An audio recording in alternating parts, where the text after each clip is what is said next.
সুস্থ থাকুন, সুন্দর থাকুন, একতা নিয়ে থাকুন, সম্প্রীতি নিয়ে থাকুন। ১.৫ দশকেরও বেশি সময় ধরে পশ্চিমবঙ্গের রাজনৈতিক ক্ষমতার কেন্দ্রবিন্দুতে থাকা মমতা বন্দ্যোপাধ্যায়ের শাসনের অবসান ঘটল। এক সময় তিনি বাম দুর্গ ভেঙে ইতিহাস গড়েছিলেন, আর আজ তার নিজের দুর্গই বিধ্বস্ত। যদিও তৃণমূল এখনো মেনে নিতে পারছে না এই চরম বাস্তবতা, তবে রাজনৈতিক সমীকরণে পশ্চিমবঙ্গ রাজ্যের মুখ্যমন্ত্রীর চেয়ার এবার বিজেপির দলে। প্রায় ১৫ বছর ক্ষমতায় থাকার পর তৃণমূল কংগ্রেসের এই দুর্বল অবস্থার পেছনে একাধিক কারণ দেখছে বিশ্লেষকরা। সবচেয়ে আলোচিত বিষয় দলের ভেতরের দীর্ঘদিনের নবীন প্রবীণ দ্বন্দ্ব। অভিজ্ঞ নেতৃত্বকে ধীরে ধীরে কোণঠাসা করা, পাশাপাশি সংগঠনের ভাঙন, সব মিলিয়ে দলের ভিত দুর্বল হয়েছে বলে মত তাদের। সুব্রত মুখোপাধ্যায়ের মতো প্রবীণ নেতাদের প্রকাশ্য আক্ষেপ, মুকুল রায়ের ২০১৭ সালে দলত্যাগ এবং ২০২০ সালে শুভেন্দু অধিকারীর বিজেপির যোগদান, সব মিলিয়ে তৃণমূলের সাংগঠনিক শক্তিতে বড় ধাক্কা লাগে। লক্ষ্মীর ভান্ডার, কন্যাশ্রী ও সবুজ সাথীর মতো প্রকল্প দীর্ঘদিন নারী ভোটারদের মধ্যে তৃণমূলের শক্ত ভিত্তি তৈরি করেছিল। তবে এবারের নির্বাচনে সেই সমর্থনে ফাটল দেখা গেছে। নারী নিরাপত্তা ইস্যুতে সরকারের বিরুদ্ধে অভিযোগ এবং আরজি কর কাণ্ডকে কেন্দ্র করে গড়ে ওঠা আন্দোলন ভোটে বড় প্রভাব ফেলেছে বলে মনে করা হচ্ছে।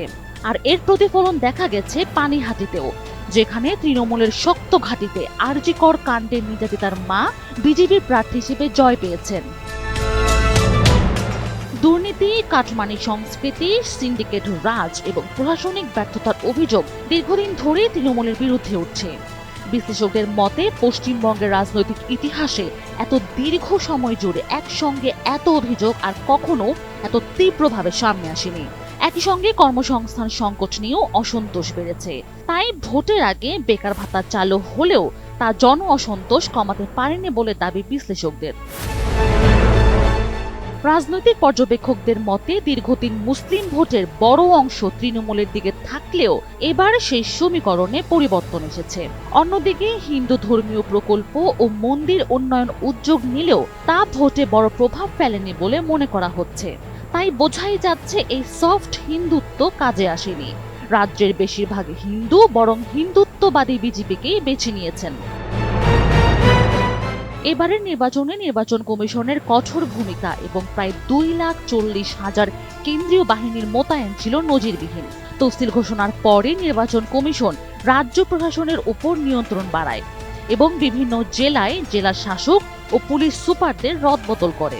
বিশ্লেষকদের মতে এই কঠোর নিরাপত্তা ব্যবস্থার কারণেই ভোট অনেক বেশি শান্তিপূর্ণ হয়েছে এবং প্রশাসনিক নিয়ন্ত্রণ শাসক দলের হাত থেকে অনেকটাই সরে গেছে।